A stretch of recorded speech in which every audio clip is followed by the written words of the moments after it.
ராதே ராதே. நம்ம குருநாதருடைய பரம கிருபையினால் ஸ்ரீமத் பாகவத மகாபுராணம் நம்ம கற்றுருக்கோம். முதல் ஸ்கந்தத்தை நம்ம கற்று முடிச்சிட்டோம். இப்போது ரெண்டாவது ஸ்கந்தம் ஆரம்பிக்க போகிறோம். முதல் ஸ்கந்தத்தினுடைய கடைசி அத்தியாயமான 19வது அத்தியாயத்தில் நம்ம என்ன பார்த்தோம் அப்படின்னா, பரீட்சித் மகாராஜா பிராயோபவேஷமாக கங்கக்கரைக்கு போகிறார் அப்படிங்கிறத பார்த்தோம். தன்னுடைய சாபத்தை பற்றி கேள்விப்பட்டதுக்கு அப்புறமா அங்கே ஸ்ரீ சுகரும் அங்கே வந்து சேர்றாருங்கிறத பார்த்தோம். பரீட்சித் சில கேள்விகளை எடுத்து கேட்குறார் அப்படின்னு பார்த்தோம்.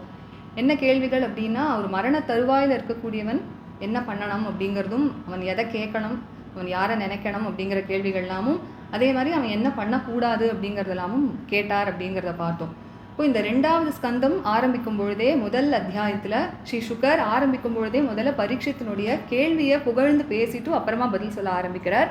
அவர் சொல்கிறார், வரியான் ஏஷத்தே பிரஷ்னஹா அப்படிங்கிறார். பரீட்சித், நீ ஒரு கேள்வி கேட்டிருக்கே, அது ரொம்பவும் ஒரு சிறந்த கேள்வி அப்படின்னு சொல்கிறார். ஏன் அப்படின்னா, கிருத்தோ லோகஹிதோன் இருப்ப அப்படின்னு நீ கேட்ட கேள்வி இருக்கு இல்லையா, அது எல்லா லோகத்துக்கும் ஹிதத்தை பண்ணக்கூடியது. அது மட்டும் இல்லை, ஆத்மவித் சம்மதஹா அப்படின்னு எல்லா ஞானிகளுக்கும் ரொம்பவும் ஒரு சம்மதமான ஒரு கேள்வியை நீ கேட்டிருக்க அப்படின்னு சொல்கிறார். சொல்லிட்டு முதல்ல ப்ரூஹியத்வா விபர்யம் அப்படின்னு பரீட்சித் சொன்னான் இல்லையா, அதாவது நான் என்னெல்லாம் பண்ணக்கூடாது அப்படின்னு அந்த கேள்விக்கு முதல்ல பதில் சொல்லிட்டு அதுக்கப்புறமா மேலே பேசுகிறார் ஸ்ரீ சுகர்.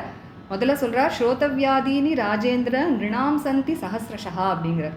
பரீட்சித், இந்த லோகத்தில் ஆயிரக்கணக்கான விஷயங்கள் இருக்குது, கேட்கறதுக்கும் பேசுறதுக்கும், பகவானோட ஸ்மரணையே இல்லாமல் பொழுது போக்குறதுக்கும் 1000 விஷயங்கள் இருக்குது. இந்த லோகத்தில் இருக்கக்கூடிய ஜனங்கள்லாம் எப்படி தங்களோட பொழுதை போக்குறான்னா, ராத்திரி வேளையில் தூக்கத்துலேயும் பகல் வேளையில் ஏதேதோ காரியங்களை பண்ணியும் பொழுது போக்குறா. அது மட்டும் இல்லை, லோகத்தில் எல்லாரும் இறந்து போகிறத பார்த்தும் கூட அவர்கள் வந்து தனக்கு வந்து அந்த மாதிரி ஒரு மரணம் ஏற்படும் அப்படின்னும், அல்லது லோகம்ங்கிறது சாஸ்வதம் இல்லை அப்படிங்கிறதையும் அவர்கள் உணர்றதே இல்லை அப்படின்னு சொல்கிறார். நம்ம சொல்லுவோம் இல்லையா, பார்த்தும் பார்க்காதது போல இருக்கான் அப்படின்னு, அதையே சொல்கிறார். பஷ்யன் அப்படி ந பஷ்யதி அப்படின்னு சொல்கிறார். இப்போ அதை சொல்லிவிட்டு இப்போ யாரை பற்றி கேட்கணும், யாரை நினைக்கணும் அப்படிங்கிற அந்த கேள்விக்கு இப்போ முதல்ல பதில் சொல்கிறார். தஸ்மாத் பாரத சர்வாத்மா பகவான் ஈஸ்வரோ ஹரிஹி ஸ்ரோதவ்யா கீர்த்தித்தவ்யஷ்ச ஸ்மர்த்தவ்யஷ்ச இச்சதா அபயம் அப்படிங்கிறார். யார் அந்த அபயம் அப்படிங்கிற பயமே இல்லாத அந்த மோட்ச நிலையை விரும்புகிறாளோ அவர்கள் என்ன பண்ணணும் அப்படின்னா, எப்பொழுதுமே பகவான் ஹரியை பற்றி கேட்டுட்டே இருக்கணும், அவனையே கீர்த்தனம் பண்ணணும், அவனையே எப்பொழுதும் ஸ்மரிச்சுட்டே இருக்கணும் அப்படின்னு சொல்கிறார். ஒருவன் பிறவி எடுத்தான் அப்படின்னா அதனுடைய ஒரு பெரிய லாபம் என்ன அப்படின்னா, கடைசி நிமிஷத்தில் அந்த நாராயணனுடைய ஒரு ஸ்மரணை ஏற்படணும் அப்படிங்கிறார். ஜன்மலாபகா பரஃப் பும்சாம் அந்தே நாராயண ஸ்மிருதிஹி அப்படிங்கிறார். எல்லா மகான்களும் ஞானிகளும் அப்படி நிர்குண நிஷ்டர்களாக இருந்த போதிலும் கூட இந்த பகவானுடைய குணங்களில் தான் அவர்கள் ரமிக்கிறா. ஏன் அப்படின்னா, அத்தகைய ஒரு ஆகர்ஷணமான குணங்களாக இருக்குது பகவானோட ஹரியுடைய குணங்கள். அதுக்கு யார் எடுத்துக்காட்டுன்னா, பரீட்சித் நானே தான் எடுத்துக்காட்டு. அத்தகைய ஒரு நிர்குண நிஷ்டனாக இருந்த பொழுதும் கூட இந்த பகவானுடைய குணங்களில் ஆசைப்பட்டுண்டு நான் என்ன பண்ணேன் அப்படின்னா, இந்த பாகவதம் அப்படிங்கிற இந்த புராணம் இருக்கு இல்லையா, முன்னமே சொன்ன மாதிரி நாம புராணம் அப்படின்னு நாமத்தினுடைய ஒரு பிராதானியத்தை எடுத்து சொல்லக்கூடிய புராணம், பிரம்ம சம்மித்தம் அப்படின்னு வேதத்துக்கு துல்லியமான இந்த புராணத்தை துவாபர யுகத்தினுடைய முடிவில் எங்கள் அப்பாவான வேதவியாசரிடத்துலேருந்து நான் கற்றுண்டேன். நான் கற்றுண்ட அந்த பாகவத புராணத்தை இப்போ நான் உனக்கு எடுத்து சொல்கிறேன் அப்படின்னு சொல்கிறார். ஏன் அப்படின்னா, நீ அப்பேற்பட்ட பகவத் பக்தன் இல்லையா, அதனால நான் உனக்கு எடுத்து சொல்கிறேன் அப்படின்னு சொல்லி, எல்லாருக்குமே கதி நாம சங்கீர்த்தனம் தான் அப்படின்னு நாம சங்கீர்த்தனத்துடைய ஒரு பெருமையை எடுத்து சொல்கிறாப்புல ஒரு அழகான ஒரு ஸ்லோகம் இங்கே சொல்கிறார். ஏத்தத்து நிர்வித்யமானானாம் இச்சதாம் அகுதோ பயம் யோகினாம் நிருபநிர்ணீதம் ஹரேர் நாமானு கீர்த்தனம் அப்படிங்கிறார். யாராக இருந்தாலும் சரி எல்லாருக்குமே கதி பகவன் நாமம் தான் அப்படிங்கிறார். நிர்வித்யமானானாம் அப்படின்னு நிர்வேதம் அடைஞ்சவர்கள், அதாவது விரக்தி அடைஞ்சவர்களாக இருந்தாலும் சரி, அல்லது இச்சதாம் அப்படின்னு பலவிதமான ஆசைகள் இருக்கக்கூடியவாளாக இருந்தாலும் சரி, அல்லது யோகினாம் அப்படின்னு ஞானிகளாக பகவானையே அடைஞ்சவாளாக இருந்தாலும் சரி, எல்லாருக்குமே கதி ஹரிநாம சங்கீர்த்தனம் தான். அது எப்படிப்பட்டது அப்படின்னா, அகுதோ பயம் அப்படின்னு எந்த விதமான ஒரு பயமுமே இல்லாத ஒரு நிலையை கொடுக்கக்கூடியது அப்படின்னு சொல்கிறார். பரீட்சித், நீ கவலைப்படாத, இந்த மாதிரி எனக்கு ஆயுசு இனிமேல் அல்பமான ஒரு ஆயுசு தானே இருக்குது, நான் பகவானை எப்படி அடைய முடியும், என்ன பண்ணி அடைவேன் அப்படின்னு நினச்சி நீ கவலைப்படாத. ஏன் அப்படின்னா, இந்த உலகத்தில் பல வருஷ காலங்கள் எந்த பிரயோஜனமே இல்லாமல் வாழறதை காட்டிலும் ஒரு குறுகிய காலமாக இருந்தாலும் அதற்குள்ளே பகவானை அடையிறதுக்காக யார் பாடுபடுறாளோ அதுதான் ரொம்ப சிறந்தது அப்படின்னு சொல்லி ஒரு உதாரணம் எடுத்து சொல்கிறார். கட்வாங்கர் அப்படின்னு ஒரு ராஜர்ஷி இருந்தார். அவர் ஒரு சமயம் தேவலோகத்துக்கு போய் தேவர்களுக்காக அசுரர்களுக்கு எதிர்த்தாப்புல யுத்தம் பண்ணார். தேவர்கள்லாம் ரொம்ப சந்தோஷப்பட்டு, உனக்கு என்ன வரன் வேணுமோ கேள் அப்படின்னு சொல்கிறா. உடனே கட்வாங்கர் சொன்னாராம், முதல்ல என்னுடைய ஆயுசு இன்னும் எவ்வளவு பாக்கி இருக்குங்கிறத எனக்கு சொல்லுங்கோ அப்படின்னு கேட்குறார். உடனே தேவர்கள்லாம் தயங்கிண்டே சொன்னாலாம், இன்னும் ஒரு முகூர்த்த காலம்தான் ஆயுசு பாக்கி இருக்குது அப்படின்னு. ஒரு முகூர்த்தம்ங்கிறது 48 நிமிஷம் தான். உடனே கட்வாங்கர் என்ன பண்ணுறார், பூலோகத்துக்கு வந்து கண்களை மூடி அப்படி தியானத்தில் அமர்ந்து அப்படி பகவானை அடைஞ்சுட்டார். உனக்கோ பரீட்சித் 7 நாட்கள் இருக்கே, அதுக்குள்ளே நீ பகவானை அடையறதுக்கு என்ன வேணுமோ அதை நீ பண்ணலாம் அப்படின்னு சொல்லிட்டு, நீ எப்படி பகவானை அடையணும் அப்படிங்கிறத அஷ்டாங்க மூலமாக பகவானை எப்படி அடையணும், மரணத்தருவாயில் இருக்கக்கூடியவன் அப்படிங்கிறத நான் இப்போ எடுத்து சொல்கிறேன்னு அழகாக எடுத்து சொல்கிறார். அந்திம காலம் அப்படி நெருங்கி வந்துடுத்து அப்படின்னா ஒருவன் கிரகத்தை விட்டு கிளம்பிடணும் அப்படிங்கிறார். ஏன்னா கிரகத்தில் இருந்துட்டு இருக்கிற வரைக்கும் பந்தங்கள் ஏற்படுறதுக்கு ஒரு ஒரு பிரசக்தி இருக்குங்கிறதுனால கிரகத்தை விட்டுட்டு கிளம்பிடணும். கிளம்பிட்டு அப்படி தேகத்தில் எல்லா பந்தத்தையும் விட்டுட்டு வைராகியத்தோட கிளம்பணும் அப்படின்னு சொல்லி இப்போ அஷ்டாங்க யோகத்தை மூலமாக எப்படி பகவானை அடையணுங்கிறத வரக்கூடிய ஸ்லோகங்களில் அழகாக சொல்லிகிட்டே வரார். அஷ்டாங்க யோகத்துக்கு 8 படிகள் இருக்கு இல்லையா, யமம், நியமம், ஆசனம், பிராணாயாமம், பிரத்யாகாரம், தாரண, தியான, சமாதி அப்படின்னு அதெல்லாம் வரக்கூடிய ஸ்லோகங்களில் அப்படியே சொல்லிகிட்டே வரார். முதல்ல யமம் அப்படிங்கிறத தீரஹா அப்படிங்கிற பதத்தினால சொல்கிறார். ஒருவன் ரொம்பவும் தீரனாக இருந்து தன்னுடைய இந்திரியங்களை மனசெல்லாம் அடக்கணும். நியமத்தை சொல்கிறார், புண்ணிய தீர்த்த ஜலாப்ளுதா அப்படின்னு புண்ணிய நதிகள்லாம் நீராடி தன்னுடைய சரீரத்தை அப்படி சுத்தியாக வச்சுக்கணும் அப்படிங்கிறதுனால நியமத்தை சொல்கிறார். அடுத்ததாக ஆசனம், சுச்சவு விவிக்த ஆசீனஹா அப்படின்னு ஒரு தனிமையான ஒரு சுத்தமான இடத்துல ஆசனம் போட்டுன்னு அமர்ந்துக்கணும். மனோயச்சேத் ஜிதஸ்வாசகா அப்படின்னு பிராணாயாமத்தை சொல்கிறார். பிராணாயாமத்தினால மனசை அடக்கணும் அப்படிங்கிறார். அதுலேயும் எப்படிப்பட்ட பிராணாயாமம் அப்படின்னா திரிவிருத் பிரம்மாட்சரம் அப்படின்னு 3 அக்ஷரங்களுடைய அந்த பிரணவத்தை ஜபம் பண்ணிகிட்டே பிராணாயாமம் பண்ணணும். அந்த பிரணவம் எப்படிப்பட்டது அப்படின்னா பிரம்ம பீஜம் அப்படிங்கிறார். அடுத்ததாக பிரத்யாகாரம் சொல்கிறார், நியச்சேத் விஷயேபியோ அக்ஷான் அப்படின்னு வெளியில் ஓடக்கூடிய இந்திரியங்களை அந்த மனசால இழுத்து உள்ளே இழுக்கணும் அப்படின்னு சொல்கிறார். அடுத்ததாக தாரணையை சொல்கிறார், சுபார்த்தே தாரையே தியா அப்படின்னு சுபார்த்தே அப்படின்னு மங்களமான அந்த பகவானுடைய ஸ்வரூபத்தில் மனசை தாரணை பண்ணி நிறுத்தணும். அடுத்ததாக தியானம் சொல்கிறார், தத்ரைகா வயவம் தியாயேத் அப்படின்னு அந்த பகவானுடைய ரூபத்தில் ஒரு அங்கமாக அப்படியே தியானம் பண்ணணும் அப்படின்னு சொல்கிறார். இப்போ தாரணைக்கும் தியானத்துக்கும் அதுதான் இங்கே வித்தியாசம் சொல்கிறா. மகான்கள்லாம் பொதுவாக பகவானுடைய ரூபத்தில் மனசை நிறுத்துறதுங்கிறது தாரணை அப்படின்னும், அதுலேயும் ஒவ்வொரு அங்கமாக அப்படியே தியானம் பண்ணுறது தான் தியானம் அப்படின்னு சொல்லி கடைசியாக சமாதியை சொல்கிறார். மனோ நிர்விஷயம் யுக்த்வா ததக்கிஞ்சன நஸ்மரேத் அப்படிங்கிறார். அதாவது அந்த பகவானோட ரூபத்திலேயே அப்படியே லயிச்சு போய் உலகத்தையே மறந்து அந்த சமாதி நிலையில் ஆழ்ந்து போயிடணும் அப்படிங்கிறார். அப்போது ஒரு கால் ரஜோ குணத்தினாலேயோ தமோ குணத்தினாலேயோ அந்த மனசை அந்த ஒரு நிலையிலேருந்து வழுவுமானால் திரும்பவும் தாரணையினால் மனசை இழுத்து அந்த ஸ்வரூபத்திலேயே நிலைநிறுத்தணும் அப்படின்னு சொல்லி முடிக்கிறார். உடனே பரீட்சித் கேட்குறான், இந்த தாரணையை வந்து எப்படி பண்ணணும், எந்த ஒரு ரூபத்தில் பண்ணணும், அதை வந்து எப்படி பண்ணினா மனசில் இருக்கக்கூடிய அழுக்குகள் கல்மஷங்கள்லாம் சீக்கிரமாக விலகும் அப்படிங்கிறத கேட்குறார் பரீட்சித். உடனே சுகர் சொல்கிறார், முதல்ல எடுத்ததுமே ஒருவனுக்கு வந்து அந்த அந்தர்யாமியான எல்லாருக்கும் திரஷ்டாவாக இருக்கான் இல்லையா பகவான் நாராயணன் ஹிருதயத்தில், அந்த ஒரு ஸ்வரூபத்தில் முதல்ல எடுத்ததுமே மனசு தியானம் பண்ணக்கூடிய ஒரு பக்குவம் இருக்காது. ஏன்னா மனசில் எவ்வளவோ கல்மஷங்கள்லாம் இருக்கும். அதனால் முதல்ல ஒரு சாதகன் என்ன பண்ணணும் அப்படின்னா விராட் ஸ்வரூபத்தை தியானம் பண்ணணும் அப்படின்னு சொல்கிறார். விராட் ஸ்வரூப தியானம் அப்படிங்கிறது என்ன அப்படின்னா அந்த பகவானே தான் இந்த உலகமாக நம்மளுக்கு வெளியில் கண்களுக்கு தெரியக்கூடிய உலகமாக அப்படி தோன்றறான் அப்படிங்கிற அந்த ஒரு ஸ்வரூபத்தை தியானம் பண்ணணும். எப்படி நம்ம பார்க்கக்கூடிய விஷயங்கள் அல்லது கேட்கக்கூடிய விஷயங்கள் எல்லாமே பகவானுடைய ஸ்வரூபம்னு நம்ம தியானம் பண்ண என்ன ஆகும் அப்படின்னா மனசில் இருக்கக்கூடிய ராகத்வேஷங்கள், போட்டி, பொறாமை இதெல்லாம் கொஞ்சம் கொஞ்சமாக விலகி மனசு சுத்தமாக ஆகி கடைசியில் அந்த அந்தர்யாமியான பகவானிடத்தில் மனசு லயிக்கிறதுக்கு பக்குவம் ஏற்படும். அப்படிங்கிறதுனால இந்த ஸ்தூலமான பிரபஞ்சத்தையே பகவானோட ஸ்வரூபமாக விராட் ஸ்வரூபமாக தியானம் பண்ணணும் அப்படிங்கிறத சொல்லி அதை எப்படி பண்ணணும் அப்படிங்கிறதும் இங்கே சொல்கிறார். இந்த அண்ட கோஷம் இருக்கு இல்லையா, அதுக்கு 7 ஆவரணங்கள் இருக்குது அப்படின்னு சொல்கிறார். பஞ்சபூதங்கள், அதாவது பிருத்திவி, தேஜஸ், வாயு, ஆகாஷங்கிற பஞ்சபூதங்கள், அதுக்கப்புறமா அகங்காரம், மகத்தத்துவம், இதா 7ம் சேர்த்து 7 ஆவரணங்களுடைய இந்த அண்ட கோஷம்தான் அந்த விராட் புருஷன் இருக்கான் இல்லையா, வைராஜன்னு பேர் அவனுக்கு, அவனுடைய சரீரம் அப்படின்னு சொல்கிறார். அதுக்கப்புறமா நம்ம 14 லோகங்கள்னு சொல்கிறோமே, பூமிக்கு மேலே 7 லோகங்கள், பூமியோட சேர்த்து பூமிக்கு கீழே 7 லோகங்கள் சொல்கிறோமே, அந்த 14 லோகங்களுமே இந்த விராட் புருஷனான பகவானுடைய ஒரு அவயவமாக அப்படியே சொல்லிகிட்டே வரார். பாதாதி கேஷம், கால்லேருந்து ஆரம்பித்து தலை வரைக்கும் சொல்கிறார். பகவானுடைய உள்ளங்கால் தான் பாதாளம், அவனுடைய பாதத்தினுடைய மேல் பாகம்தான் ரசாத்தலம், அவனுடைய கணுக்கால் தான் மகாத்தலம், அவனுடைய கால் பாகம்தான் தலாத்தலம், முட்டிகள் தான் சுதலம், தொடை பாகம்தான் வித்தலம் அதலம், அதுக்கப்புறமா இடுப்பு பிரதேசம்தான் நாம் வாழக்கூடிய இந்த பூலோகம் அதாவது மகீத்தலம், நாபிதான் புவர்லோகம், அவனுடைய மார்பு தான் ஸ்வர்கலோகம் சுவர்லோகம், அடுத்ததாக கழுத்து தான் மகர்லோகம், முகம்தான் ஜனலோகம், நெற்றி தான் தப்போலோகம், அவனுடைய 1000 தலைகளுமே சத்தியலோகம் அப்படின்னு சொல்லி அதற்கு மேலே சிருஷ்டியில் பகவான் என்னெல்லாம் சிருஷ்டி பண்ணியிருக்கானோ அது எல்லாமே இந்த விராட் ஸ்வரூபமான பகவானுடைய அங்கங்கள் தான் அப்படிங்கிறதையும் ரொம்ப அழகாக எடுத்து சொல்கிறார். இந்திராதி தேவர்கள் தான் அவனுடைய கைகள், எல்லா திக்குகளுமே அந்த விராட் ஸ்வரூபமான பகவானுடைய காதுகள், அஸ்வினி குமாரர்கள் தான் அவனுடைய மூக்கு, அக்னி பகவான் தான் அவனுடைய முகம், வாய், ஆகாசமே அவனுடைய கண்கள், சூரியன் தான் அவனுடைய பார்வை, பகலும் ராத்திரியும் அவனுடைய இமைகளாக இருக்குது. பிரம்மலோகம்ங்கிறது அவருடைய புருவங்களுடைய அசைவு தான் பிரம்மலோகம். வேதங்கள் அவருடைய தலையாக இருக்குது. யமன் யார் அப்படின்னா அவருடைய கடவா பற்களாக இருக்கான்.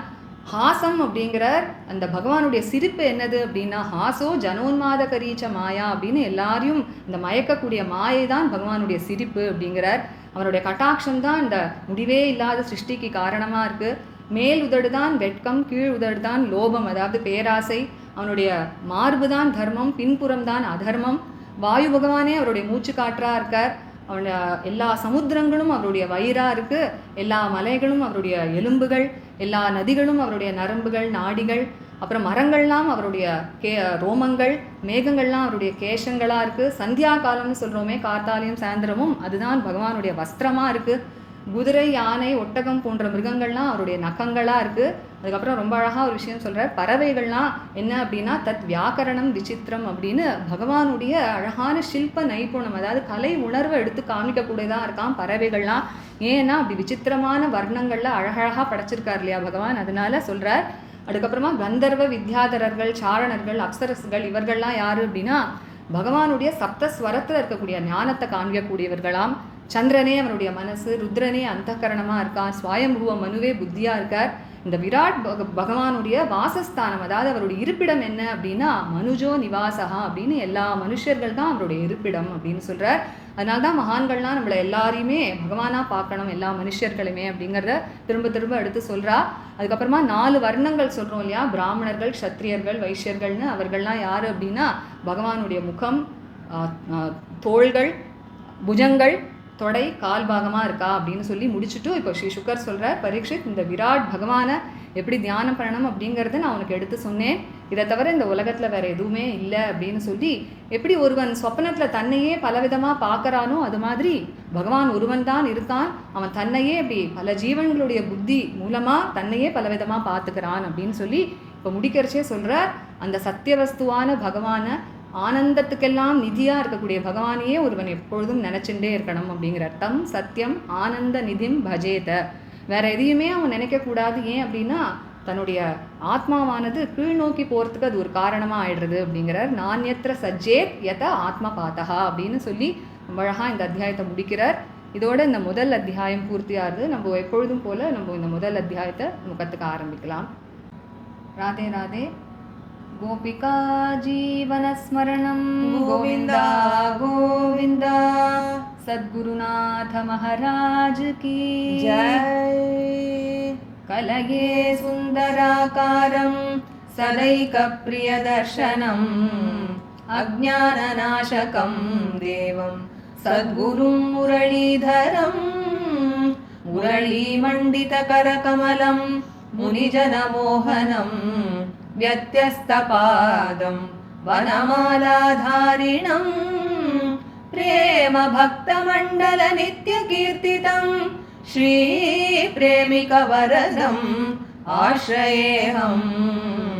जन्माद्यस्य यतोऽन्वयादितरतश्चार्थेष्वभिज्ञस्वराट्, तेने ब्रह्महृदायादिकवये मुह्यन्ति यत्सूरयः, तेजो वारिमृदां यथा विनिमयो यत्र त्रिसर्गो मृषा, धाम्ना स्वेन सदा निरस्तकुहकं, सत्यं परं धीमहि धर्मः प्रोज्झितकैतवोऽत्र परमो निर्मत्सराणां सतां, वेद्यं वास्तवमत्र वस्तु शिवदं तापत्रयोन्मूलनं।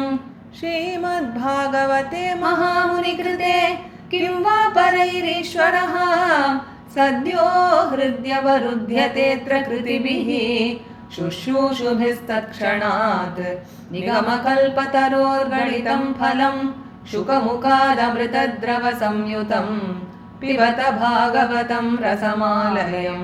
मुहुरहो रसिका भुवि भावुकाः, यं प्रव्रजन्तमनुपेतमपेतकृत्यं द्वैपायनो विरहकातराजुहाव पुत्रेति तन्मयतया तरवोऽभिनेदुः तं सर्वभूतहृदयं मुनिमानतोऽस्मि यस्वानुभावमखिलश्रुतिसारमेकम् अध्यात्मदीपम् अतितितीर्षतां तमोऽन्धं संसारिणां करुणयाः पुराणगुह्यं तं व्याससूनुमुपयामि गुरुं मुनीनां नारायणं नमस्कृत्य नरं चैव नरोत्तमं देवीं सरस्वतीं व्यासं ततो जयमुदीरयेत्। कृष्णाय वासुदेवाय देवकी नन्दनाय च नन्दगोपकुमाराय गोविन्दाय नमो नमः। कृष्णाय वासुदेवाय हरये परमात्मने प्रणतक्लेशनाशाय गोविन्दाय नमो नमः। नाम संकीर्तनं यस्य सर्वपापप्रणाशनं प्रणामो दुःखशमनः तं नमामि हरिं परम्।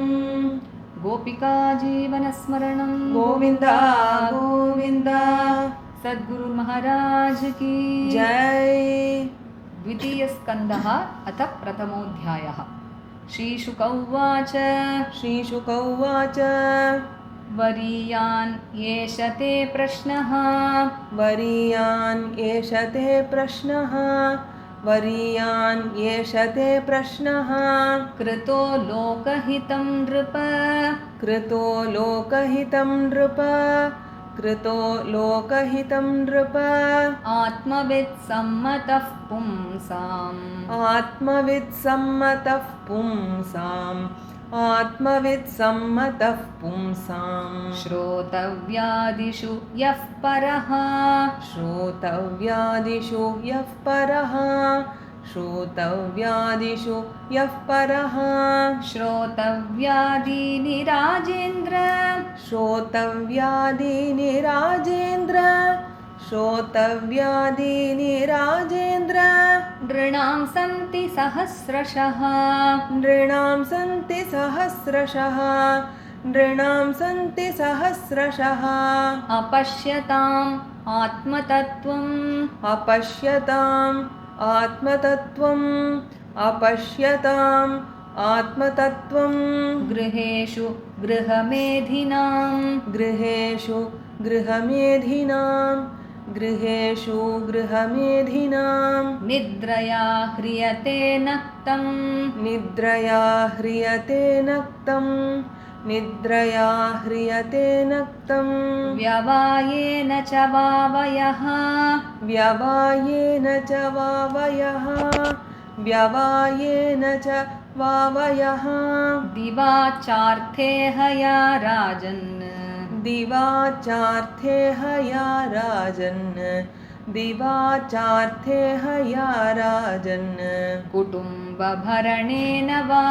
कुटुम्बभरणेन वा कुटुम्बभरणेन वा देहापत्य कलत्रादिषु देहापत्य कलत्रादिषु देहापत्य कलत्रादिषु देह अपत्य कलत्रादिषु आत्मसैन्येषु असत्स्वपि आत्मसैन्येष्वसत्स्वपि आत्मसैन्येष्वसत्स्वपि आत्मसैन्येषु असत्सु अपि तेषां प्रमत्तो निधनं तेषां प्रमत्तो निधनं तेषां प्रमत्तो निधनं पश्यन् अपि न पश्यति पश्यन्नपि न पश्यति पश्यन् अपि न पश्यति तस्मात् भारत सर्वात्मा तस्मात् भारत सर्वात्मा तस्मात् भारत सर्वात्मा भगवान् ईश्वरो हरिः भगवान् ईश्वरो हरिः भगवान् ईश्वरो हरिः श्रोतव्यः कीर्तितव्यश्च श्रोतव्यः कीर्तितव्यश्च श्रोतव्यः कीर्तितव्यश्च स्मर्तव्यः च इच्छता अभयम् स्मर्तव्यश्चेच्छता भयम् स्मर्तव्यश्चेच्छता भयम् एतावान् साङ्ख्ययोगाभ्याम् एतावान् साङ्ख्ययोगाभ्याम् एतावान् साङ्ख्ययोगाभ्याम् स्वधर्मपरिनिष्ठया स्वधर्मपरिनिष्ठया जन्मलाभः परः पुंसाम् जन्मलाभः परः पुंसाम् जन्मलाभः परः पुंसाम् अन्ते नारायणस्मृतिः अन्ते नारायणस्मृतिः अन्ते नारायणस्मृतिः प्रायेण मुनयो राजन् प्रायेण मुनयो राजन् प्रायेण मुनयो राजन् निवृत्ता विधिषेधतः निवृत्ता विधिषेधतः निवृत्ता विधिषेधतः नैर्गुण्यस्था रमन्ते स्म नैर्गुण्यस्था रमन्ते स्म नैर्गुण्यस्था रमन्ते स्म गुणानुकथने हरेः गुणानुकथने हरेः गुणानुकथने हरेः इदं भागवतं नाम इदं भागवतं नाम इदं भागवतं नाम पुराणं ब्रह्मसंहितं पुराणं ब्रह्मसंहितं पुराणं ब्रह्मसंहितम् अधीतवान् द्वापरादौ अधीतवान् द्वापरादौ अधीतवान् द्वापरादौ पितुः द्वैपायनात् अहम् पितुर्द्वैपायनादहम् पितुर्द्वैपायनादहम् परिनिष्ठितोऽपि नैर्गुण्ये परिनिष्ठितोऽपि नैर्गुण्ये परिनिष्ठितोऽपि नैर्गुण्ये उत्तमश्लोकलीलया उत्तमश्लोकलीलया उत्तमश्लोकलीलया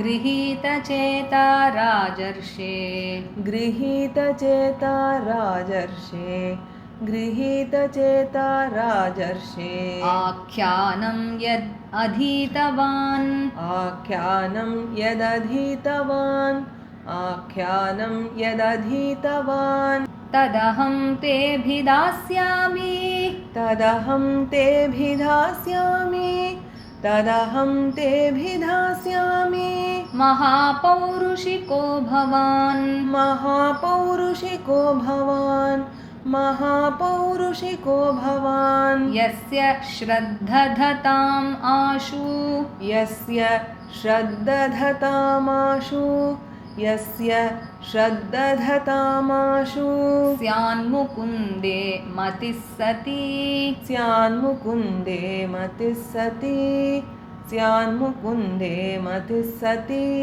एतत् निर्विद्यमानानाम् एतन्निर्विद्यमानानाम् एतन्निर्विद्यमानानाम् इच्छताम् अकुतो भयम् इच्छताम् अकुतो भयम् इच्छताम् अकुतो भयम् योगिनां नृपनिर्णीतम् योगिनां नृपनिर्णीतम् योगिनां नृपनिर्णीतम् हरेर्नामानुकीर्तनम् हरेर्नामानुकीर्तनम् हरेर्नामानुकीर्तनम् किं प्रमत्तस्य बहुभिः किं प्रमत्तस्य बहुभिः किं प्रमत्तस्य बहुभिः परोक्षैः हायनैरिह परोक्षैर्हायनैरिह परोक्षैर्हायनैरिह वरं मुहूर्तं विदितम् वरं मुहूर्तं विदितं वरं मुहूर्तं विदितं घटेत श्रेयसे यतः घटेत श्रेयसे यतः घटेत श्रेयसे यतः खट्वाङ्गो नाम राजर्षिः खट्वाङ्गो नाम राजर्षिः खट्वाङ्गो नाम राजर्षिः ज्ञात्वा इयत्ताम् इह आयुषः ज्ञात्वेयत्ताम् इहायुषः ज्ञात्वेयत्ताम् इहायुषः मुहूर्तात् सर्वम् उत्सृज्य मुहूर्तात् सर्वमुत्सृज्य मुहूर्तात् सर्वम् उत्सृज्य गतवान् अभयं हरिं गतवान् अभयं हरिं गतवान् अभयं हरिं तवापि एतर्हि कौरव्य तवाप्येतर्हि कौरव्य तवाप्येतर्हि कौरव्य सप्ताहं जीवितावधिः सप्ताहं जीवितावधिः सप्ताहं जीवितावधिः उपकल्पय तत्सर्वम् उपकल्पय तत्सर्वम् उपकल्पय तत्सर्वं तावद् यत् साम्परायिकम् तावद्यत् साम्परायिकं तावद्यत् साम्परायिकम् अन्तकाले तु पुरुषे अन्तकाले तु पुरुषे अन्तकाले तु पुरुषे आगते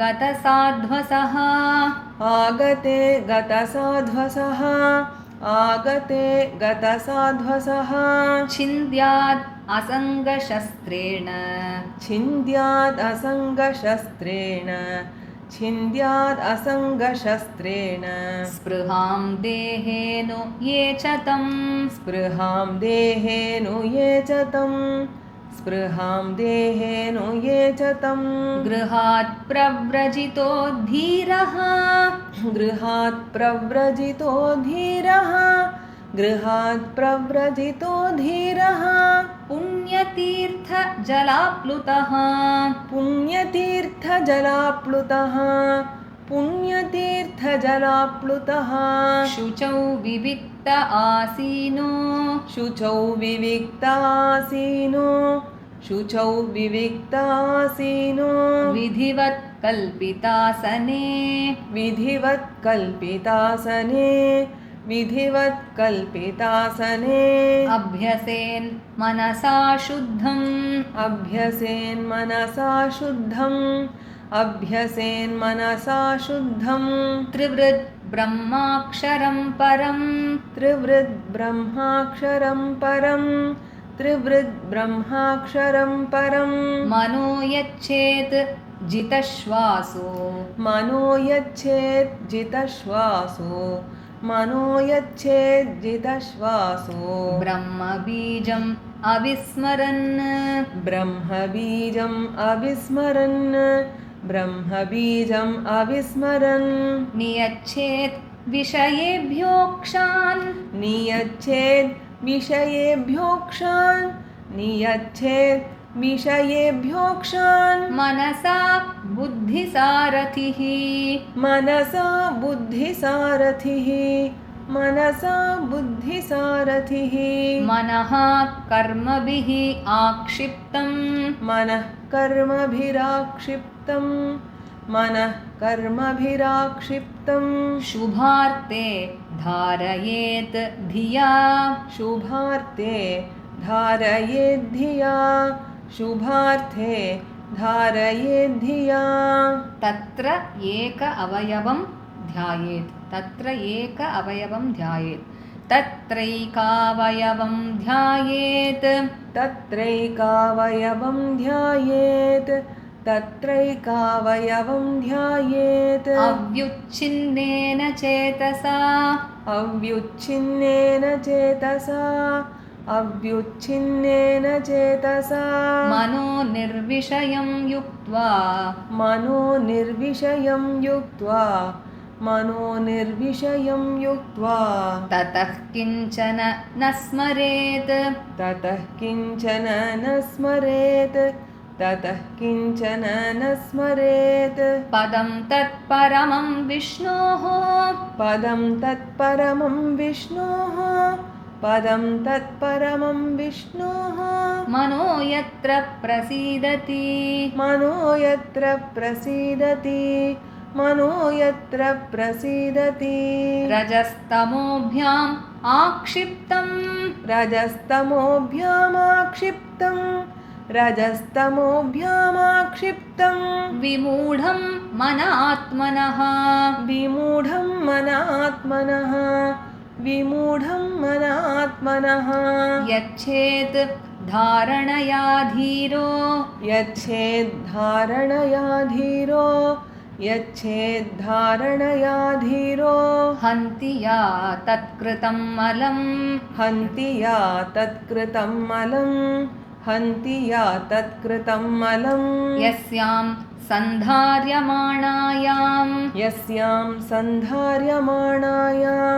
यस्यां सन्धार्यमाणायां योगिनो भक्तिलक्षणः योगिनो भक्तिलक्षणः आशु सम्पद्यते योगः आशु सम्पद्यते योगः आश्रयं भद्रम् ईक्षतः आश्रयं भद्रमीक्षतः இந்த 21 ஸ்லோகங்களை நம்ம சேர்ந்து படிக்கலாம்.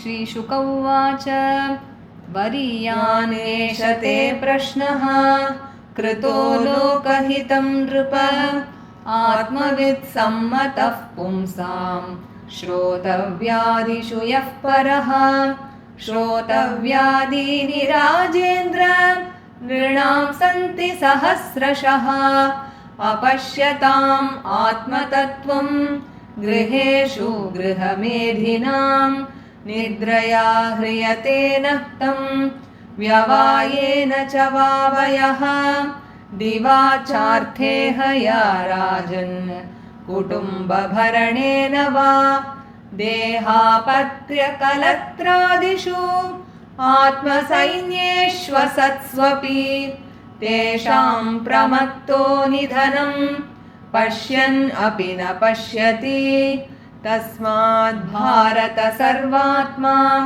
भगवान् ईश्वरो हरिः श्रोतव्यः कीर्तितव्यश्च स्मर्तव्यश्चेच्छदा भयम् एतावान् साङ्ख्ययोगाभ्यां स्वधर्मपरिनिष्ठया जन्मलाभः परः पुंसाम् अन्ते नारायणस्मृतिः प्रायेण मुनयो राजन् निवृत्ता विधिषेधतः नैर्गुण्यस्था रमन्ते स्म गुणानुकथने हरेः इदं भागवतं नाम पुराणं ब्रह्म संहितम् अधीतवान् द्वापरादौ पितुर्द्वैपायनादहम् परिनिष्ठितोऽपि नैर्गुण्ये उत्तमश्लोकलीलया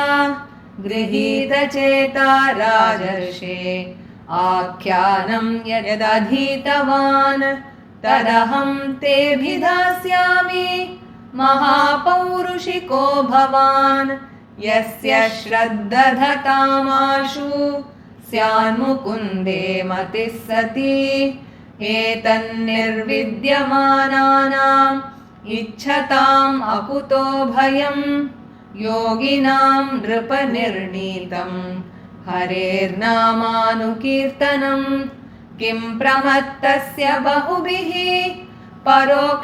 परोक्षैर्हायनैरिह वरं मुहूर्तं विदितं घटेत श्रेयसे यतः खट्वाङ्गो नाम राजर्षिः ज्ञात्वेयत्तामिहायुषः मुहूर्तात् सर्वमुत्सृज्य गतवान् अभयं हरिं तवाप्येतर्हि कौरव्य सप्ताहं जीवितावधिः उपकल्पय तत्सर्वं तावद्यत् साम्परायिकम् अन्तकाले तु पुरुषे आगते गतसाध्वसः छिन्द्यात् असङ्गशस्त्रेण स्पृहां देहेनुये च तम् गृहात् प्रव्रजितो धीरः पुण्यतीर्थजलाप्लुतः शुचौ विविक्त आसीनो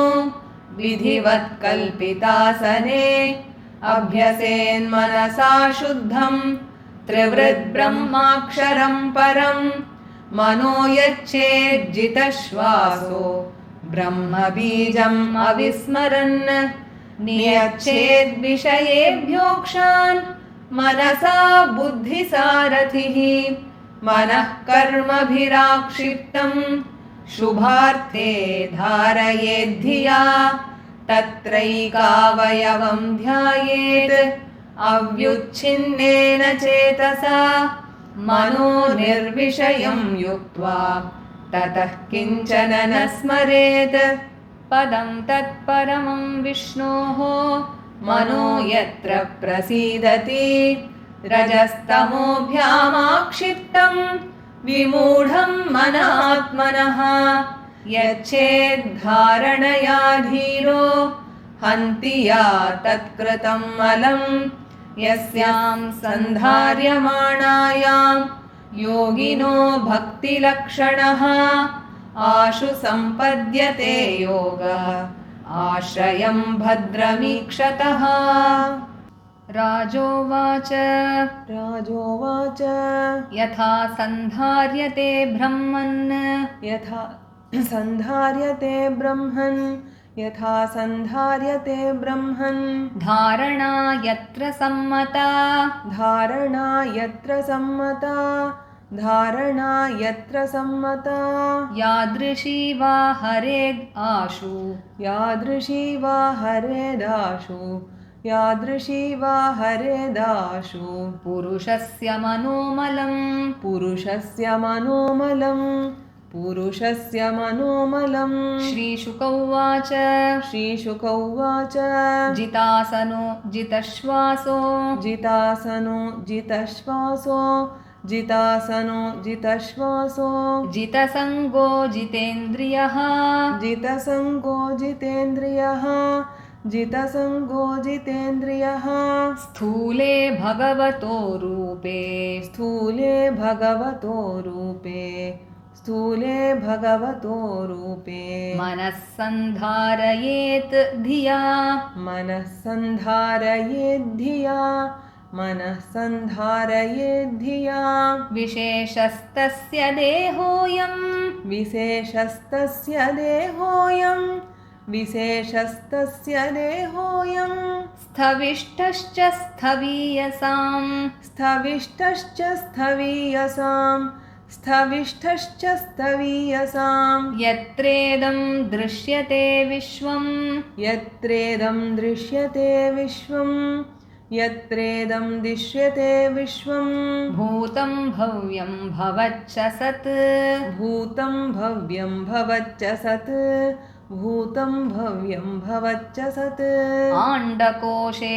शरीरेऽस्मिन् आण्डकोशे शरीरेऽस्मिन् आण्डकोशे शरीरेऽस्मिन् सप्तावरणसंयुते सप्तावरणसंयुते सप्तावरणसंयुते वैराजः पुरुषो योऽसौ वैराजः पुरुषो योऽसौ वैराजः पुरुषो योऽसौ भगवान् धारणाश्रयः भगवान् धारणाश्रयः भगवान् धारणाश्रयः पातालम् एतस्य हि पादमूलम् पातालमेतस्य हि पादमूलम् पातालमेतस्य हि पादमूलम् पठन्ति पार्ष्णिप्रपदे रसातलम् पठन्ति पार्ष्णिप्रपदे रसातलम् पठन्ति पार्ष्णिप्रपदे रसातलम्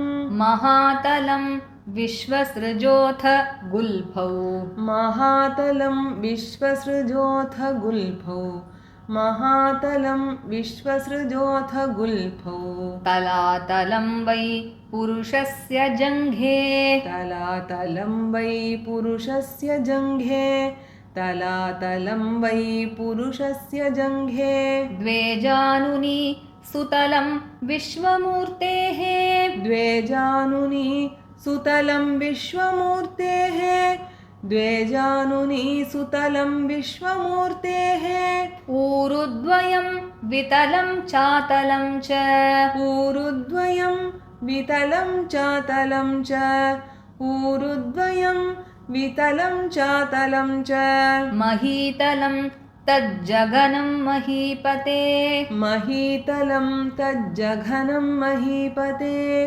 महीतलं तज्जघनं महीपते नभस्थलं नाभिसरो गृह्णन्ति नभस्थलं नाभिसरो गृह्णन्ति नभस्थलं नाभिसरो गृह्णन्ति उरस्थलं ज्योतिरनीकम् अस्य उरस्थलं ज्योतिरनीकमस्य उरस्थलं ज्योतिरनीकमस्य ग्रीवामहर्वदनं वैजनोऽस्य ग्रीवामहर्वदनं वैजनोऽस्य ग्रीवामहर्वदनं वैजनोऽस्य तपोरराटीं विदुः आदिपुंसः तपोरराटीं विदुरादिपुंसः तपोरराटीं विदुरादिपुंसः सत्यं तु शीर्षाणि सहस्रशीर्ष्णः सत्यं तु शीर्षाणि सहस्रशीर्ष्णः सत्यं तु शीर्षाणि सहस्रशीर्ष्णः इन्द्रादयो बाहव आहुरुस्राः इन्द्रादयो बाहव आहुरुस्राः इन्द्रादयो बाहव आहुरुस्राः आहुः उस्राः कर्णौ दिशः श्रोत्रम् अमुष्य शब्दः कर्णौ दिशः श्रोत्रममुष्य शब्दः कर्णौ दिशः श्रोत्रममुष्य शब्दः नासत्यदस्रौ परमस्य नासे नासत्यदस्रौ परमस्य नासे नासत्यदस्रौ परमस्य नासे घ्राणोऽस्य गन्धो मुखम् अग्निरिद्धः घ्राणोऽस्य गन्धो मुखम् अग्निरिद्धः घ्राणोऽस्य गन्धो मुखमग्निरिद्धः अग्निः इद्धः अग्निरिद्धः द्यौः अक्षिणी चक्षुः अभूत् पतङ्गः द्यौरक्षिणी चक्षुरभूत्पतङ्गः द्यौरक्षिणी चक्षुरभूत्पतङ्गः पक्ष्माणि विष्णोः अहनी उभे च पक्ष्माणि विष्णोरहनि उभे च पक्ष्माणि विष्णोरहनि उभे च तद्भ्रूविजृम्भः परमेष्ठिधिष्ण्यं तद्भ्रूविजृम्भः परमेष्ठिधिष्ण्यं तद्भ्रूविजृम्भः परमेष्ठिधिष्ण्यम् आपोऽस्य तालु रस एव जिह्वा आपोऽस्य तालु रस एव जिह्वा आपोऽस्य तालु रस एव जिह्वा छन्दांसि अनन्तस्य शिरो गृह्णन्ति छन्दांस्यनन्तस्य शिरो गृह्णन्ति छन्दांस्यनन्तस्य शिरो गृह्णन्ति दंष्ट्रायमः स्नेहकलाद्विजानि दंष्ट्रायमः स्नेहकलाद्विजानि दंष्ट्रायमः स्नेहकलाद्विजानि हासो जनोन्मादकरी च माया हासो जनोन्मादकरी च माया हासो जनोन्मादकरी च माया जन उन्मादकरी च माया दुरन्तसर्गो यद् अपाङ्गमोक्षः दुरन्तसर्गो यदपाङ्गमोक्षः दुरन्तसर्गो यदपाङ्गमोक्षः व्रीडोत्तरोष्ठो अधर एव लोभो व्रीडोत्तरोष्ठोधर एव लोभो व्रीडोत्तरोष्ठोधर एव लोभो व्रीडा उत्तरोष्ठो उत्तर ओष्ठो धर्मः स्तनो अधर्मपथोऽस्य पृष्ठम् धर्मस्तनो धर्मपथोऽस्य पृष्ठम् धर्मस्तनो धर्मपथोऽस्य पृष्ठम् कस्तस्य मेढ्रं वृषणौ च मित्रौ कस्तस्य मेढ्रं वृषणौ च मित्रौ कस्तस्य मेढ्रं वृषणौ च मित्रौ कुक्षिः समुद्रा गिरयोस्थिसङ्घाः कुक्षिः समुद्रा गिरयोस्थिसङ्घाः कुक्षिः समुद्रा गिरयोस्थिसङ्घाः नद्योऽस्य नाड्योऽथ तनूरुहाणि नद्योऽस्य नाड्योऽथ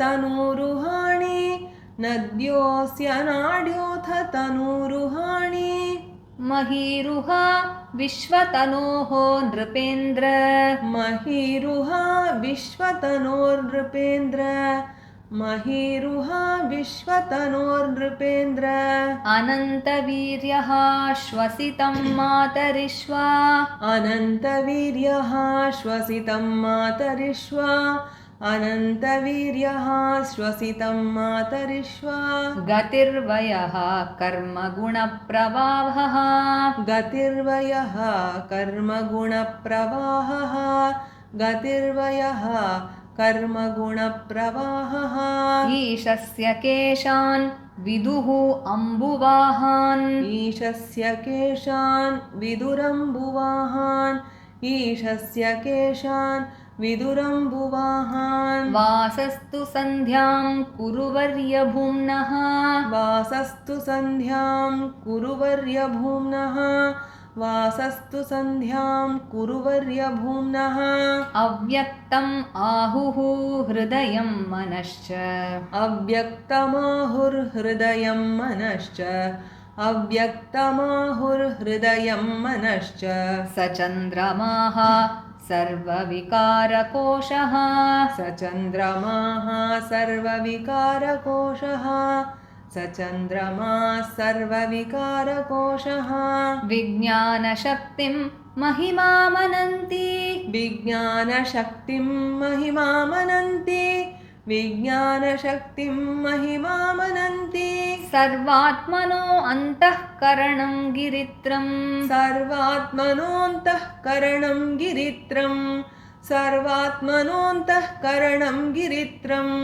अश्वाश्वतर्युष्ट्रगजानखानि अश्वाश्वतर्युष्ट्रगजा नखानि अश्वाश्वतर्युष्ट्रगजा नखानि अश्व अश्वतरी उष्ट्र गजा नखानि अश्व अश्वतरी उष्ट्र गजा नखानि सर्वे मृगाः पशवः श्रोणिदेशे सर्वे मृगाः पशवः श्रोणिदेशे सर्वे मृगाः पशवः श्रोणिदेशे वयांसि तद्व्याकरणं विचित्रम् वयांसि तद्व्याकरणं विचित्रम् वयांसि तद्व्याकरणं विचित्रम् मनुर्मनीषा मनुजो निवासः मनुर्मनीषा मनुजो निवासः मनुर्मनीषा मनुजो निवासः गन्धर्व विद्याधर चारणाप्सरः गन्धर्व विद्याधर चारणाप्सरः गन्धर्व विद्याधर चारणाप्सरः स्वरस्मृतिः असुरानीकवीर्यः स्वरस्मृतिरसुरानीकवीर्यः स्वरस्मृतिरसुरानीकवीर्यः ब्रह्माननं क्षत्रभुजो महात्मा ब्रह्माननं क्षत्रभुजो महात्मा ब्रह्माननं क्षत्रभुजो महात्मा विडूरुरङ्घ्रि श्रुत कृष्णवर्णः विडूरुरङ्घ्रिश्रितकृष्णवर्णः विडूरुरङ्घ्रिश्रितकृष्णवर्णः विड् ऊरुः अङ्घ्रिश्रित कृष्णवर्णः नानाभिधाभिज्य गणोपपन्नो नानाभिधाभिज्य गणोपपन्नो नानाभिधाभिज्य गणोपपन्नो द्रव्यात्मकः कर्मवितानयोगः द्रव्यात्मकः कर्मवितानयोगः द्रव्यात्मकः कर्मवितानयोगः यान् असौ ईश्वरविग्रहस्य यानसावीश्वरविग्रहस्य यः सन्निवेशः कथितो मया ते यः सन्निवेशः कथितो मया ते यः सन्निवेशः कथितो मया ते सन्धार्यतेऽस्मिन् वपुषि स्थविष्ठे सन्धार्यतेऽस्मिन् वपुषि स्थविष्ठे सन्धार्यतेऽस्मिन् वपुषि स्थविष्ठे मनस्वबुद्ध्या न यतोऽस्ति किञ्चित् मनस्वबुद्ध्या न यतोऽस्ति किञ्चित् मनस्वबुद्ध्या न यतोऽस्ति किञ्चित् स सर्वधी वृत्त्यनुभूत सर्व स सर्वधी वृत्त्यनुभूत सर्व स सर्वधी वृत्त्यनुभूत सर्व स सर्वधी वृत्ति अनुभूत सर्वः आत्मा यथा स्वप्नजनेक्षितैकः आत्मा यथा स्वप्नजनेक्षितैकः आत्मा यथा स्वप्नजनेक्षितैकः तं सत्यम् आनन्दनिधिं भजेत तं सत्यमानन्दनिधिं भजेत तं सत्यमानन्दनिधिं भजेत नान्यत्र सज्जेत यत आत्मपातः नान्यत्र सज्जेद्यत आत्मपातः नान्यत्र सज्जेद्यत आत्मपातः 22வது ஸ்லோகத்திலேருந்து நம்ம சேர்ந்து பாராயணம் பண்ணலாம்.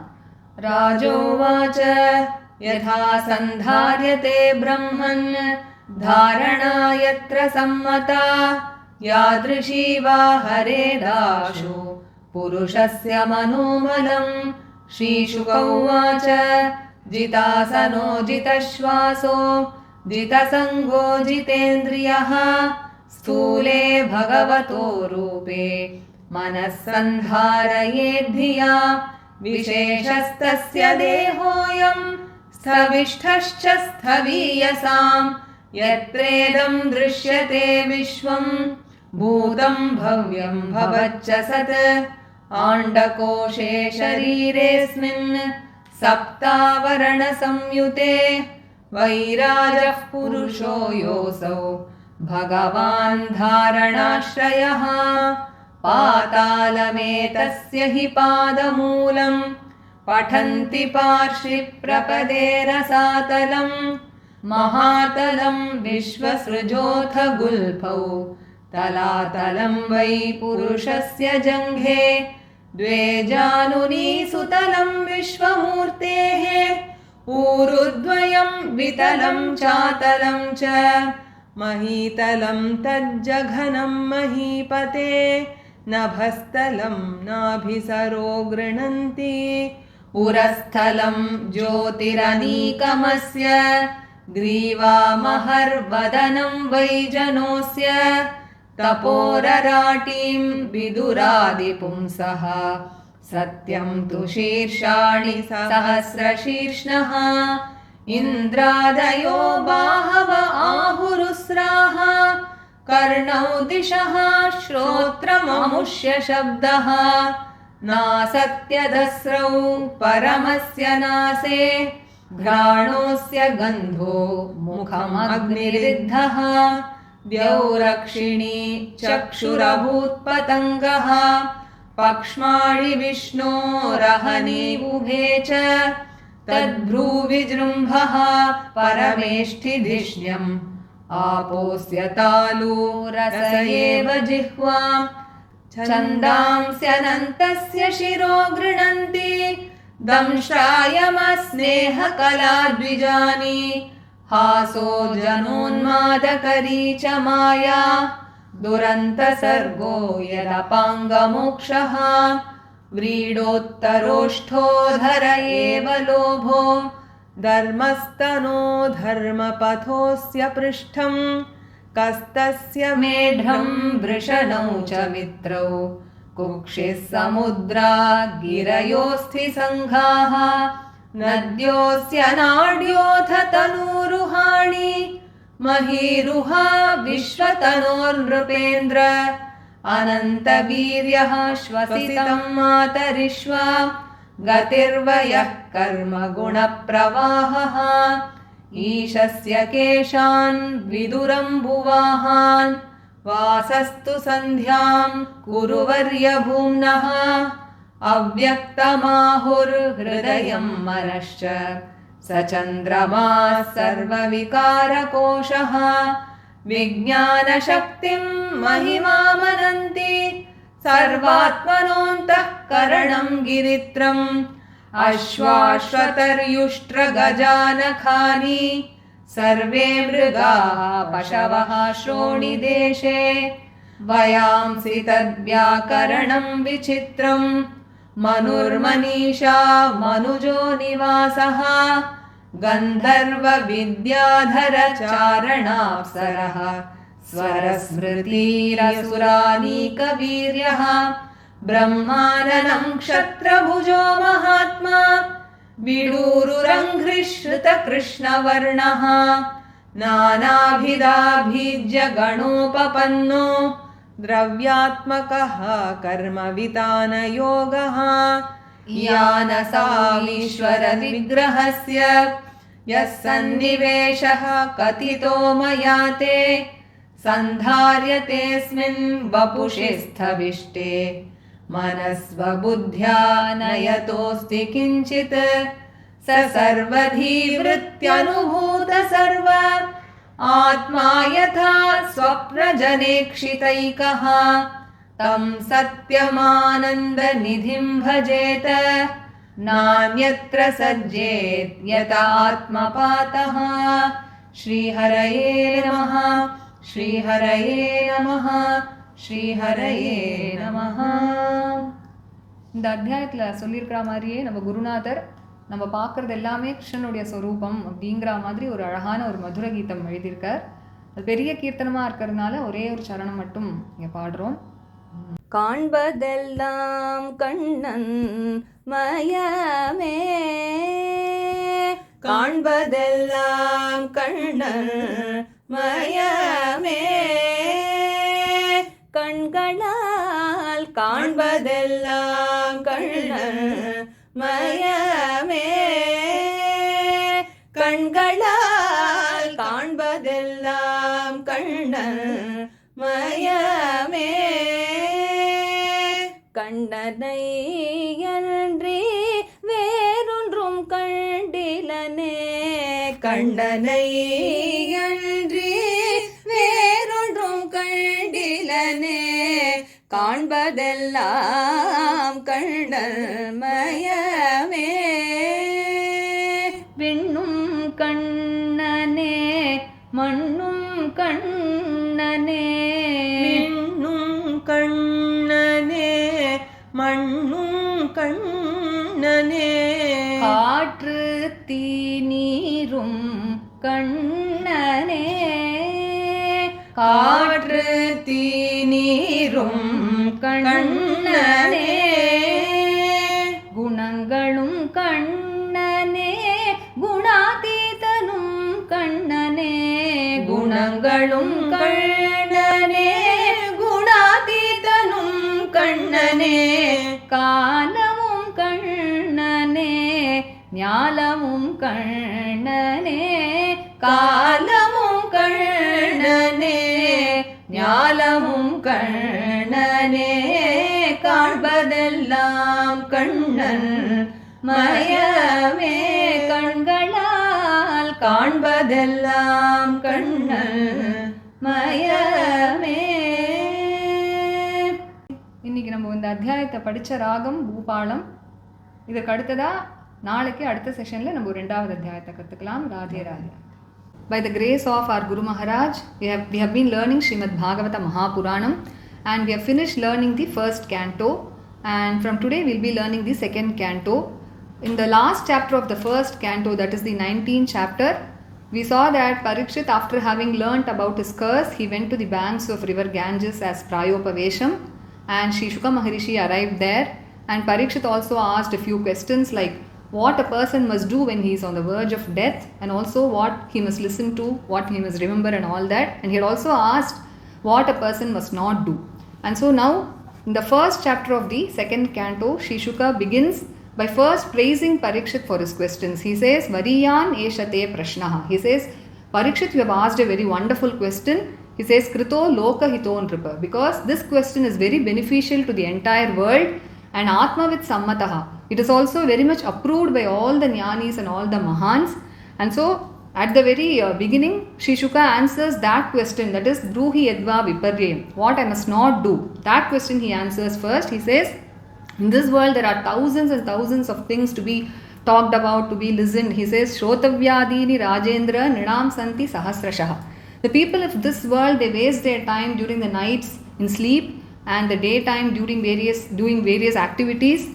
And though they see that everybody die in this world, they do not realize that this world is temporary, and they do not realize that death is there for them also. So he says, Pashyannapi na pashyati. Though they see that, they do not see it in the true sense, they do not realize it. And so now he answers the main question, like what I must hear, what I must think of. That question he answers. He says, Tasmad Bharata Sarvatma Bhagavan Ishvaro Harihi Shrotavyaha Kirtitavyascha Smartavyascha Ichchata Abhayam. He says that person who wishes for Abhayam or fearless state of liberation, he must always keep listening to Lord Hari's glories. He must keep singing about him. He must always remember him. And he says the highest purpose of one's life is to remember the Lord at the last moment of his life. He says, Janmalabhaha paraf pumsam ante narayana smritihi. He also says all the jnanis who are established in the Nirguna Brahman, they also take delight in the glories of Lord Hari because they are so enchanting. And an example is I myself, O Parikshit, because though being a Nirguna Nishtha, I take so much delight in the Lord's glories because they are all so enchanting. And not only that, that is why I learned this Bhagavata Puranam, which is called the Nama Puranam, that is, which talks about the glory of the divine name, and Brahma Samhitam, which is on par with the Vedas. I learned this Bhagavata Puranam from my father, sage Vedavyasa, at the end of the Dwapara Yuga. And now I shall narrate this Bhagavata Puranam to you because you are such a great devotee of the Lord. And so then he says that for everybody in this world, the only refuge is Nama Sankirtanam.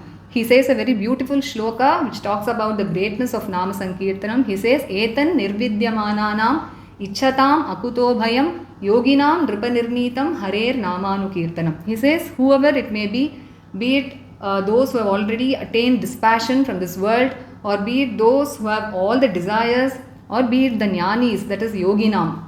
For everybody, the only refuge is harer namanukirtanam, because it is the only thing that can bestow the state of fearlessness, akuto bhayam, he says.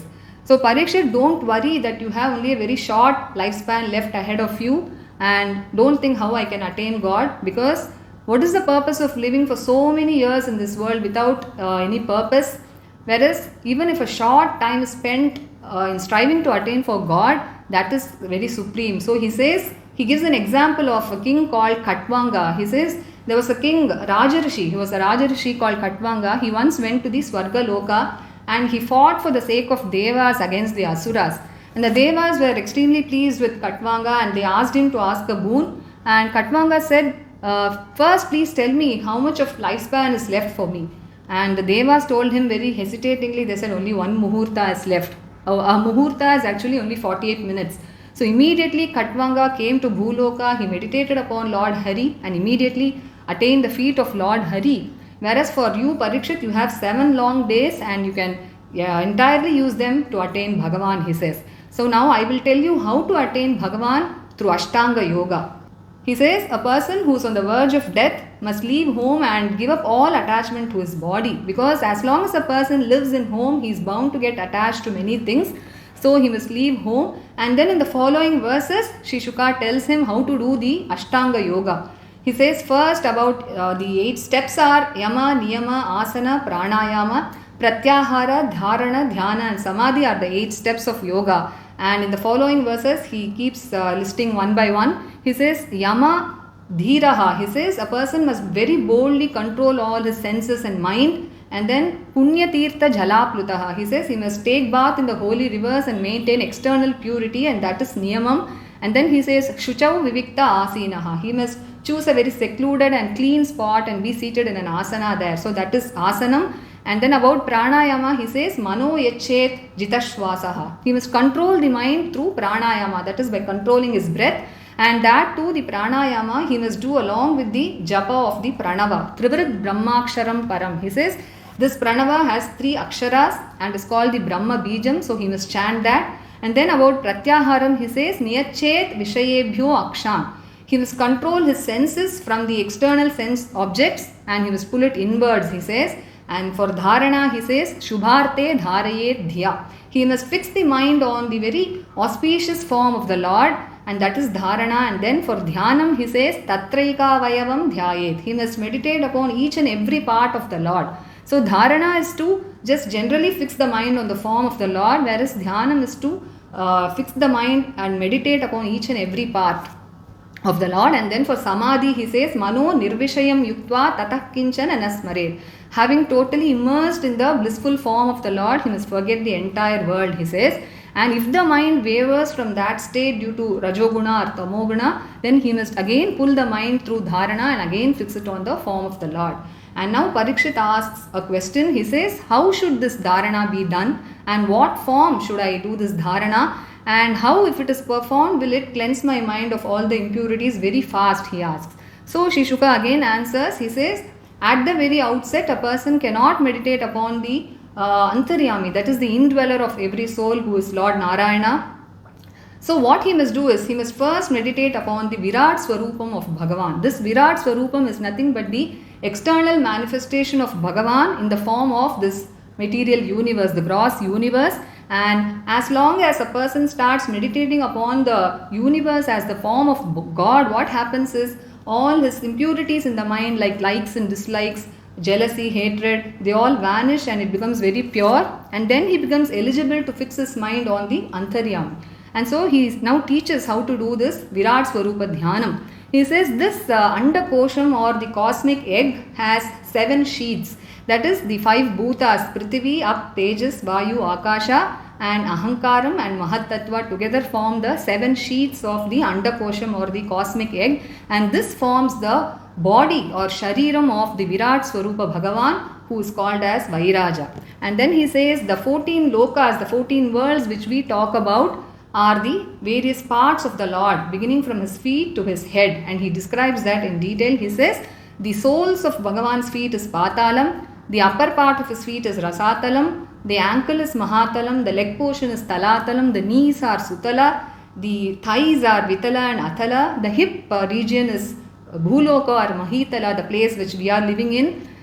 His navel is Bhuvarlokam, his chest is Suvarlokam or heaven, Swargam, and neck is Maharlokam, the face is Janaloka, his forehead is Tapoloka, and all the 1,000 heads of Virat Swarupa Bhagavan is Satyaloka. And then he describes whatever there is in creation as the various parts of the Lord. He says all the Indra, the Devas, they are his arms, all the directions are his ears, Ashwini Kumaras are his nose, Agni Bhagavan or fire god is his mouth, the sky is his eyes, whereas the sun god is his vision, the day and night form his eyelashes, Brahmaloka is nothing but the movement of the Lord's eyebrows, the Vedas are his head, Yama is his grinding teeth, his hasa or smile, he says haso janonmada karicha maya, that is his smile is that maya which enchants everybody in this world.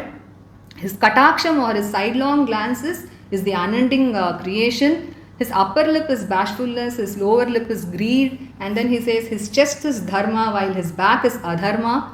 Vayu Bhagavan is his life breath, all the oceans are his stomach, all the mountains are his bones, whereas all the rivers are his arteries and veins, and all the trees are the hairs on his body, the clouds are his locks of hair, the twilight in both in the morning and the night, evening, they form his garment, Animals like horses, camels and elephants are his nails, and all the birds, he says, that Vyakaranam Vichitram, are his artistic nature of Bhagavan, because he has created the birds so beautifully and has painted them in so many colors, and so he says the birds are the example of the Lord's artistic nature. And Gandharvas, Vidyadharas, Charanas and Apsaras, they are the knowledge of Bhagavan in the 7 notes of music. Chandra Bhagavan, that is moon god, is his mind, Rudra is his Anthakarana, and Swayambhuva Manu is his Buddhi. And he says the place of residence of this Virat Bhagavan is all the human beings, Manujo Nivasaha. And that is why all the Mahans, they tell us to look upon all the human beings as Bhagavan. And all the 4 Varnas like Brahmana, Kshatriya, Vaishya and all others, they are his face, his arms, his thighs and legs respectively. And now Shri Shuka concludes by telling, O Parikshit, I have now narrated this to you, this form of Bhagavan as Virat Swarupa, and there is nothing else in this world other than this. And just as a person looks at himself in various forms in his dream, so also Bhagavan alone exists, and he looks upon himself as these variety of creation through the intellects of all the jiva he has created. And so he is the only truth that exists, and he is an ocean of bliss. So a person must always keep thinking of this Bhagavan. He says, Tam Satyam Ananda Nidhim Bhajeta. He must not think of anything else other than Bhagavan, because it leads to his downfall. He says, Nanyatra Sajjet Yata Atmapataha. So this is the content of the first chapter of the second canto that we learned today. The ragam in which we read this chapter is Bhupalam. So let us meet in the next session, that is tomorrow, while we learn the second chapter of the second canto, Radhe Radhe.